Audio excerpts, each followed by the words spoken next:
Hello everybody, I'm back in the shop. I have another Giant FCR on the stand. I did another one of these bikes about 3 weeks ago. I converted it to a one-by, made it into like a commuter bike, and it sold in a couple of days. So when this one came up on Facebook, I grabbed it, of course. I'm gonna move you guys in for a closer look and show you what we're working with. It's an aluminum frame with the carbon forks, very light bike. Needs a bit of love. The brakes are sticky, the gears are a little sticky, really dirty, but everything looks to be in good shape. Nothing is broken on it. Again, I'm thinking of converting this to one by. I know a lot of people don't like that, but it just makes sense for a city bike. In a city like Toronto where it's mostly flat, you don't really need 21, 24 gears. 7 or 8 gears is plenty, and plus you get the simplicity of use with a one-by system. The frame is it's dirty, but it looks to be in really good shape. I think the bike's going to clean up really nicely. So yeah, we're gonna take everything off, make sure everything is in good working order, clean everything up, lube everything up, and put it all back together. So you guys sit back and relax. I'm gonna get started.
Yeah, these brakes definitely need service.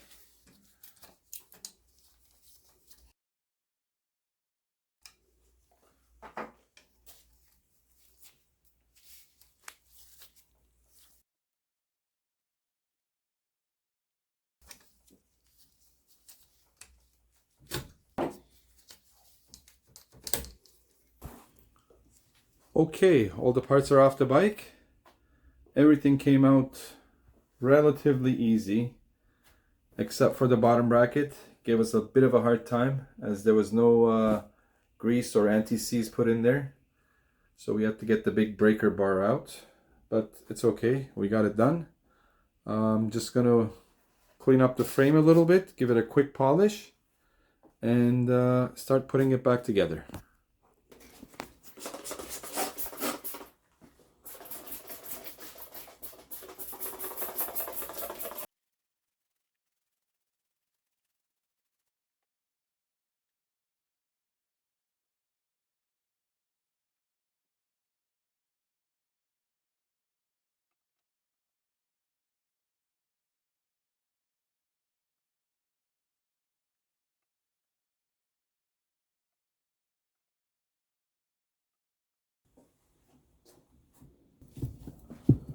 I know a lot of people don't like it when I convert these bikes into a one-by, but my reasoning behind it is that these are bikes that are going to be mainly ridden around the city, on city roads, And Toronto is a pretty flat city. We don't have many hills here. And even if you come up to a hill in Toronto, in 99% of the cases, it's not a very steep, long hill. It's nothing you can handle with 7 or 8 or 9 gears. So, and believe it or not, a lot of people can't grasp how a 3x system works. They'll change the gear in the back, they'll go to an extreme chain angle, the chain starts rubbing, the bike makes all kinds of noise, and it just gives them a unpleasant experience. So and most people, like I said again, for that are riding in the city, do not have a need for 21, 24 speeds. So, and again, some of the gears are redundant. Some of the gears you can't use because of extreme chain angles. And even in a 21 or 24 speed bikes, you're not really getting 24 speeds. On a 24 speed bike, you're probably getting about 16 speeds that you can use. Again, that's a lot of gears for a bike that's going to be ridden in the city. And at least with a 1x system, you don't have any of the noises, the chain rubbing in the front derailleur, and you don't have to mess around with your front derailleur, which is it's harder to shift for a lot of people that don't know how to do it and don't want to take the time to learn to do it. So it's just simpler. A lot of people love it. It's just practical. The bike is less complicated, less parts. That front derailleur catches all kinds of dirt. So that's why I convert these bikes to 1x.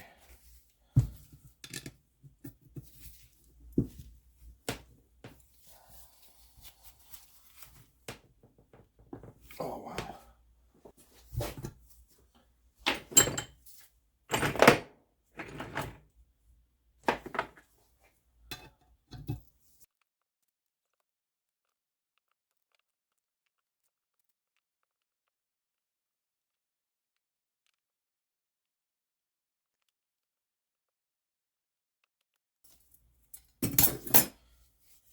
There's quite a bit of shoe rub on this crank, so I'll give it a quick polish and clean it all up.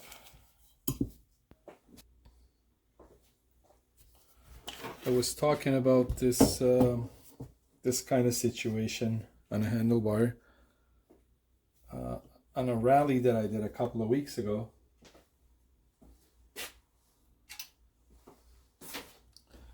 Just with all these long cables and reflectors and these ancient bike computers, wires going on, just these bikes, it makes a bike look so cluttered and not sleek, if you will.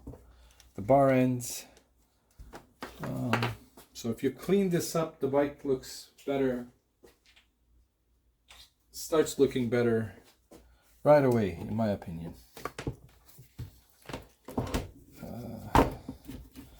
I don't like clutter in general, and I certainly don't like clutter on my bike. So we'll take all these unnecessary things off and we'll clean this up a little bit.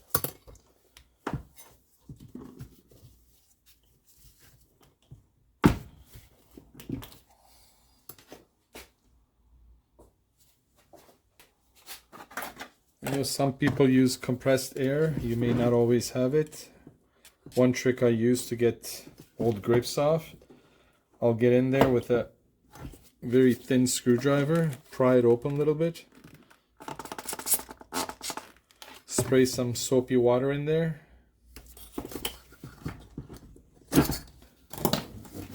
and then once you start moving it around,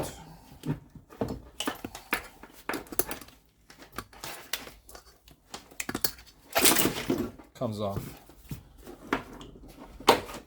The more water you spray in there, the easier it's going to come off. So we'll try it with a bit more water here. Try and get a little deeper. pry it open as much as you can. And just try and get it in there.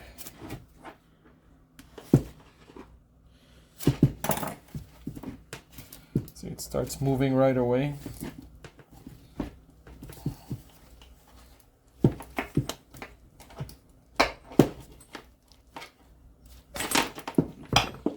And comes off.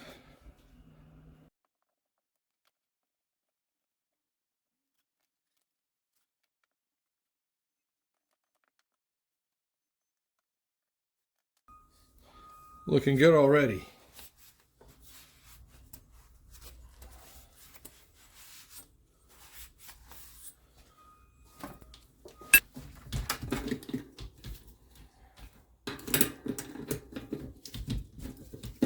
We'll open up the back wheel, see if it needs to be greased.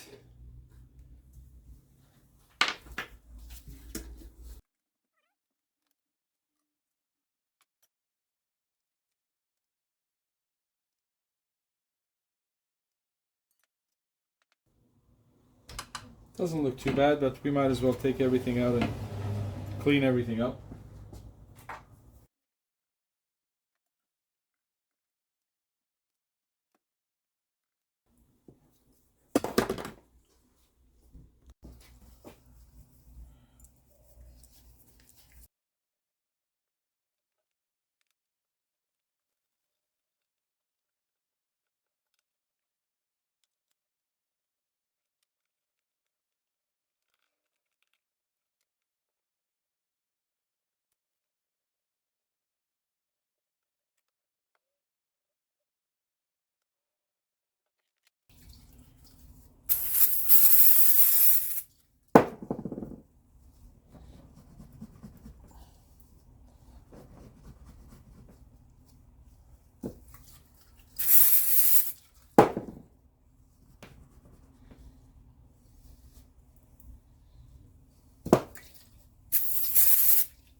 So I always lock the drive side lock nut against the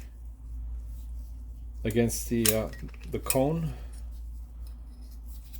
because once you put the axle in, you don't have access to these two anymore. So I want to make sure these are locked together. And then I'll insert on this side, and then I'll do my adjustment on the left side.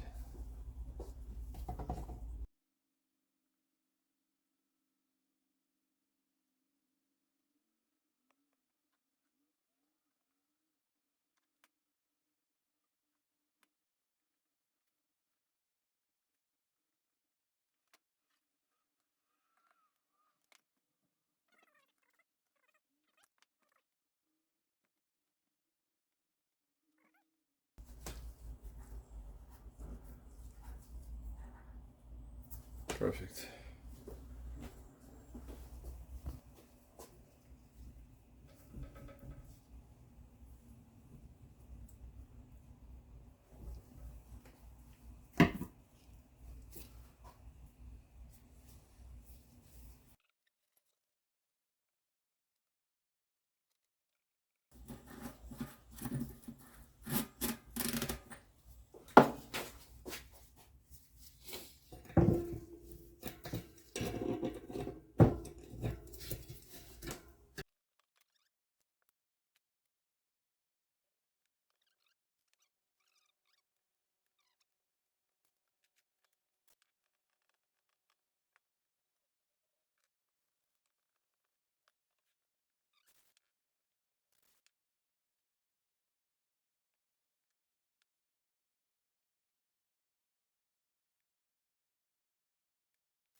So we're gonna do our chain ring.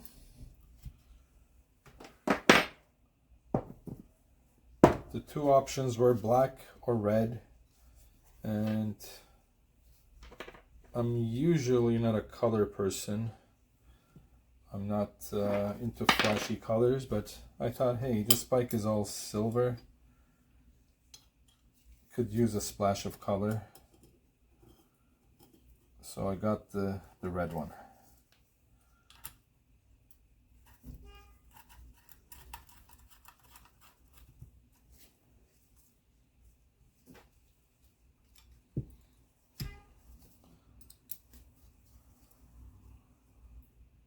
Some people put thread locker on chainring bolts.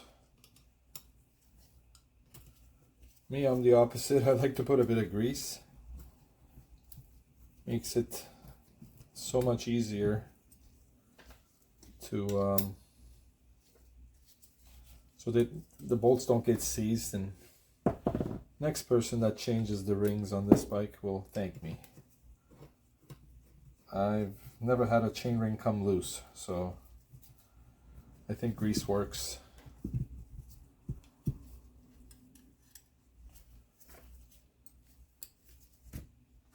A little bit goes a long way here.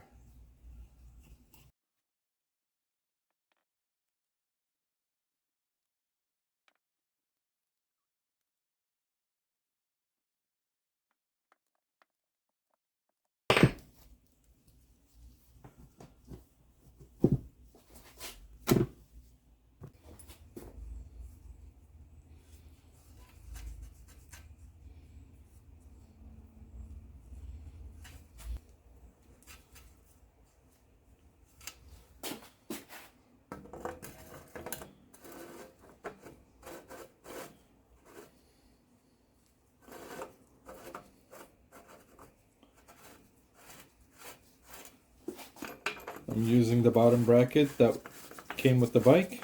Nothing wrong with it.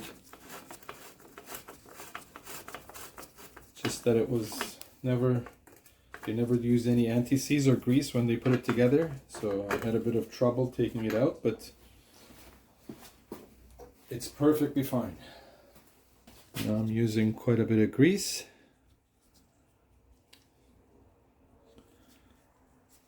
So that the next person that takes this out in God knows how many years will thank me.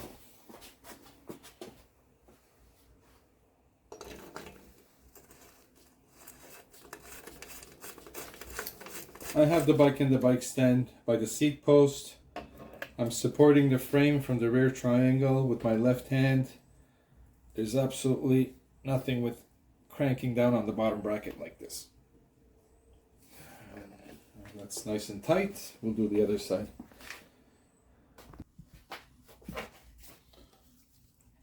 Let's give the brake calipers a quick clean here.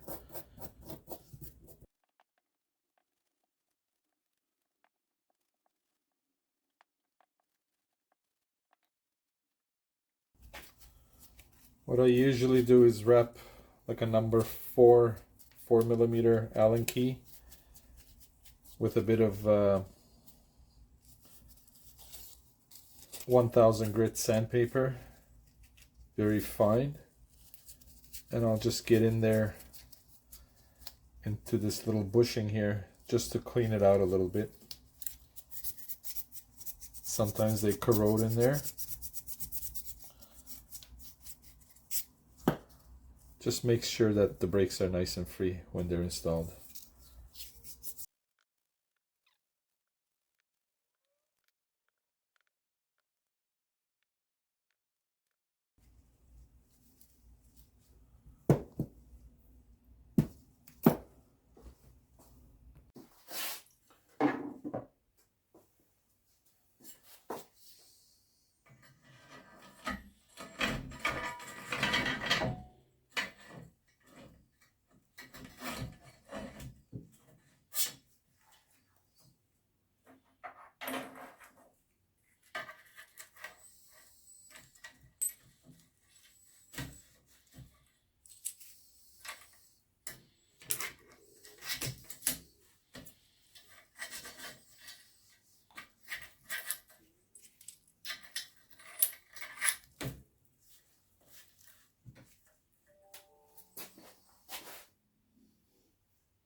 I had this bolt soaking in evaporust just to clean it up a little bit.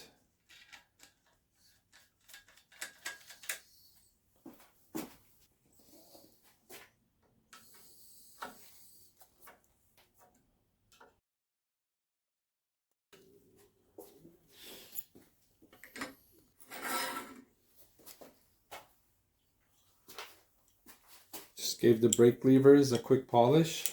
It came out really nice.